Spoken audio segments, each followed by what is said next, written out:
Okay, today I'm teaching you about reflections and how to represent them with function notation. So, let's say that we had a little baseball hat and it kind of looked like that. And our little baseball hat, instead of just getting moved around like we did a couple days ago, this time this function is going to get reflected. Now there's two different ways you could reflect it. You could reflect it vertically, which would look like this. You'd say, here's my function, but I'm going to do a negative on the outside.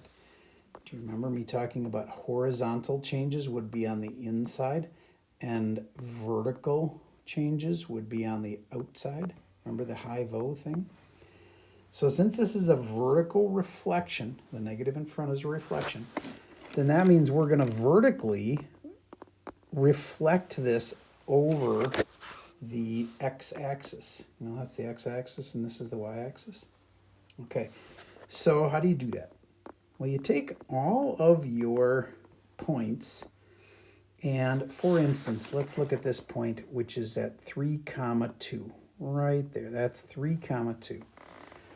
Well, if it's going to be vertically reflected, the point 3, 2, which used to be right there, will be down here.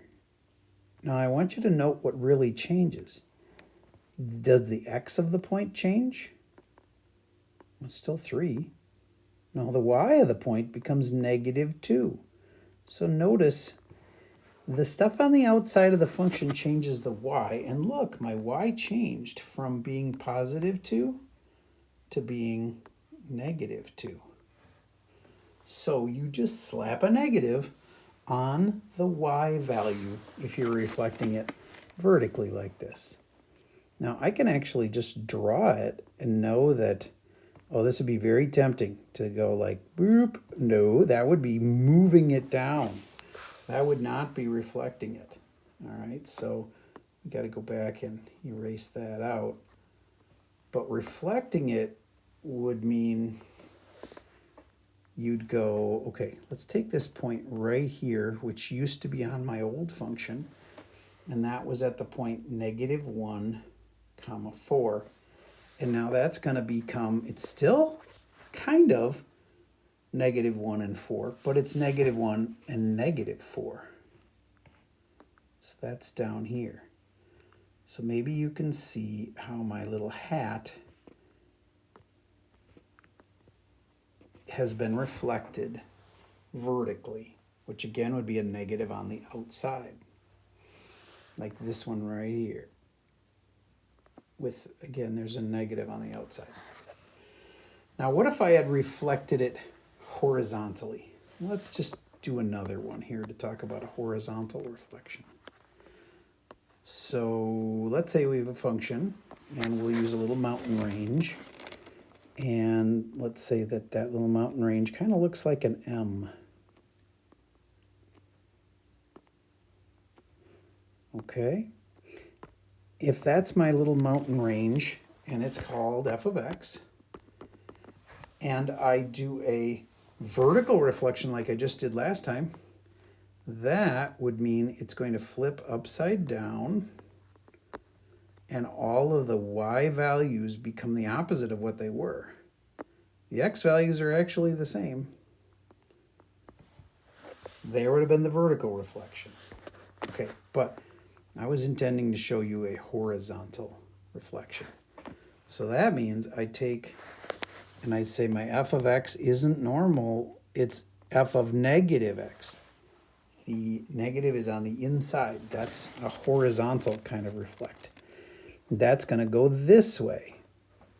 Now the point 0, 0, when the funny thing about zeros is if you make one of them negative, it's still 0. So that point is going to actually stay in the exact same spot. And the point 1, 3 that was right here, 1, 3, its new point, it'll make something negative. This time, it'll make the x be negative. Okay, so now my x value is -1, 3. So all of a sudden, it's right there. Ooh, that's really hard to see. I think I better change it to this bright green color. All right, so you see how this point just went whoop, straight across there? It's still the same height. It's still got a height of 3. But this point now would be negative 1 comma 3. So again, notice what happened. The x's changed to the opposite of what they were. See, because there's an opposite in there with the x. And the y stayed the same. So now if I just want to kind of continue this pattern, I know what the m should look like. And there we go. And that is a horizontally reflected picture of an M. That's the f of x started out as an M. And when you do a horizontal reflection, it ends up going across the y-axis, which is this one that goes up and down. Here was the x-axis. So it's a horizontal is a reflection across the y-axis. Okay, so some of your questions, they're going to give you a little chart, and they're going to give you their original point, and then they're going to say the mapped point. And they're basically saying, I turned this point 0, 0. Actually, that's not a good one because you can't make zeros negative. So let's make it 1, 2. So we're going to stay the original point on the graph is 1, 2. And the mapped point is 1, negative 2. And obviously the x stayed the same. It looks like just the y changed, and the y became the opposite of what it was. Now, to be honest, I don't need to look at a whole bunch of other points. I'll show you another example, but I wouldn't really need it because I can see already that the x stayed the same and the y became the opposite. So if I had the point 2, 5, it would turn into the point, notice the x is going to stay the same, and the y will change to the opposite of what it was. It was 5, now it's negative 5. See, that's the real change. So as you're describing this, the original one would be f of x, and the mapped one, the changed function, you'd start with an f of x, but then you got to figure out where to put the negative. Now, since the y values are what changed, you don't put the negative in with the x. You put it out here. Okay, so the y changes there on the outside here or outside here. What are you talking about? Could you put the negative in the back of it? No. But if they put like a +7 here, that would mean the whole thing moved in the y direction. It would be moving up 7. So the stuff on the outside is horizontal. Nope, sorry. It's vertical on the outside. It's high, horizontal inside, and vertical on the outside. So that's also a vertical change.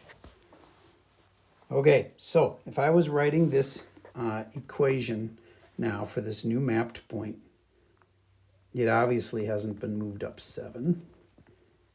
It has been reflected which way? My y values changed, so I needed a negative out there. If my x values had become the opposite, I would have put it on the inside.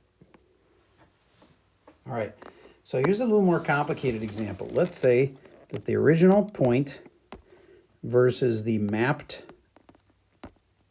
point,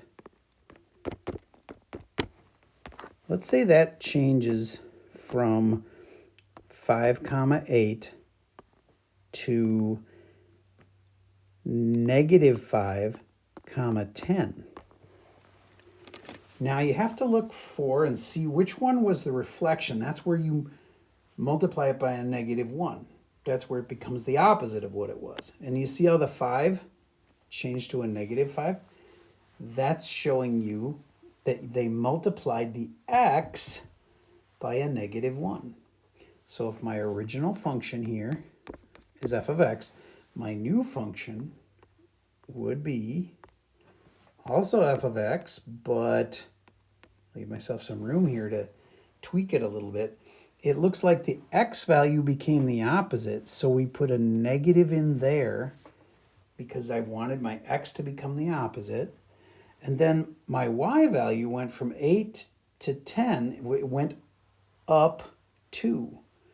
Now the y value stuff is on the outside, and if I wanted to move it up 2, I'd put a plus 2 right there. That's how you write the function notation to represent this change from one point to another. I'll give you another example that would be on that same one. Let's say we had 5 comma 8. Let's say we had the point 6 comma 12. And then it would become negative 6. Notice me doing the opposite on the x. That's why that negative is in there. And then adding 2 to the y. So from 12 it would go to 14. So again, if you're looking at these, you're going, oh, well, these are just opposites. So the x's are opposites, so you're going to put a negative inside. And then the y values, looks like they've gone up 2 again. That's why we'd put a plus 2 on the outside. All right, so now the last example would be, let's say that they give you one where they give you the domain and the range of this function.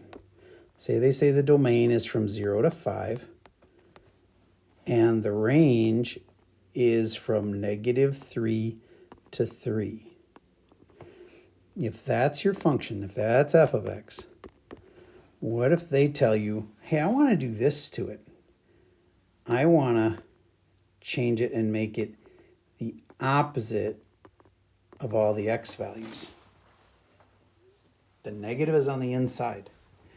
Is that going to affect my domain or my range? Well, the stuff on the inside, that affects the x. And I hope you remember that domain is about x. It's the domain that's about the x values. So that's going to affect my x values. And all of my x values would become the opposite of what they are. So now it would become 0, but the opposite of 0 is still 0. And instead of 5, we do have negative 5. So how do I write my domain now? It'd be very tempting to say between 0 and negative 5. But that would actually be wrong just because you always have to list these in order from smallest to biggest. And I hope you can see that negative 5 is the smallest, and therefore it would need to be first. Okay, so we do want the opposite of the x value, which both of these are x values, so we're going to do the opposite of 0 and the opposite of 5. So that means I got 0 again and negative 5, but you put the negative 5 first. Negative 5 comma 0. See how the domain changed because I messed with my x values. Now, did I make any change to the y? No. There's nothing here on the outside, and there's nothing here on the outside. And so there's no changes to the y's, and therefore the range stays exactly the same. Negative 3 to 3. All right, so let's do another one like that. So let's say you had a domain of 1 to 7 and a range of 0 to 10, and that's f of x. Now you come upon this new function where you have made it negative on the outside and x plus 2 on the inside. That's going to make 2 changes. In with the x, that's a change to the x. And that's about domain, which is about x's. Okay, so then I'm supposed to add 2 to both my x's? No. Remember, you don't trust the stuff on the inside. You always do the opposite of what you see. So instead of adding 2 to both the x values there in the domain, we're going to subtract 2 from both of them. So our new domain, instead of being 1 comma 7, is going to be subtract 2. I got 1 minus 2, and that would become negative 1. Think of it as being on a number line, and it would go from 1 back 2 spots to negative 1. And the 7 would go back 2 spots subtracting 2, because we're doing the opposite of what we see here, and it would become 5. So there, my domain has changed. But this time the range has to change also, because we've got a negative on the outside. That affects the y values, which is the range. And that means I'm going to make both my range numbers the opposite of what they were. They were from 0 to 10. So my new range is going to become the opposite of both of those, which would be 0 and negative 10. But again, if you write it that way, I have to mark it wrong. You have to put them in order from small to big, and negative 10 is smaller, so it should be first. So my new range will be from negative 10 to 0.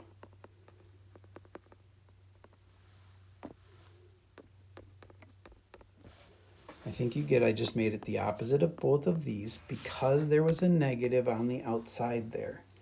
And then I just had to put the negative 10 first of the two. So that's how you change your domains and ranges. I hope this helps with reflections and representing those reflections with notation like this. That's all I got for you for today.